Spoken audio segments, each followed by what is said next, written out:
கும்பகோணத்தில் எந்த petrol bunk எல்லாம் போட்டிருக்கு, ஒரே பெட்ரோல் பங்க் தான் போயிட்டு இருக்கு. அது எப்போ போட்டு வந்ததில்ல. இது வந்து கும்பகோணத்தில் ஆட்டோ நகர்ல ஒரு ஆளு தலையால அடிச்சுக்கிட்டாரு. இயற்கை மரம் கடல் அப்படின்னு சொல்லிட்டு அவர் எல்லாம் கிண்டல் பண்ணீங்கல்ல. இப்படியே போனுச்சுன்னா பெட்ரோல் இல்லைன்னு ஒரு மாசத்துல 10 நாள்ல ஆனிச்சுன்னா எல்லாம் எங்க போவீங்க? சோத்துக்கு நம்ம விரவுக்கு தான் வரணும். விரவு எங்க இருக்கு? மரம் வேணும்ல. சோத்துக்கு சிங்கி அடிக்கணும். அப்புறம் சோம்பியா மாதிரி நம்ம கடிச்சு திங்க வேண்டியதான் மனுஷன். ஆக இயற்கையை மதிக்கிறானா மதிச்சாதோட லைவ் இல்ல போடணும். இயற்கையை மதிக்கடா மதிச்சானா. உணவு சங்கிலின்னு ஒன்று சங்கிலி தெரியுமா? சங்கிலி பிரிஞ்சதுன்னா டவுசர் கிழிஞ்சிடும்.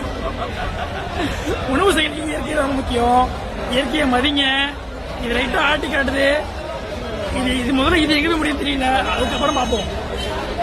எனக்கு தெரிஞ்சு உலக போர் ஆரம்பிக்க போது ஆரம்பிச்சிருச்சு. ஓப்பனால ஆரம்பிச்சாலும் ஏன் அணுகுண்டு போட வாய்ப்பு இருக்கு. ஏன்னா வடகொரியால அவன் வந்து ஒரு பெரிய லான்ச்சரை செக் பண்ணியிருக்கான்.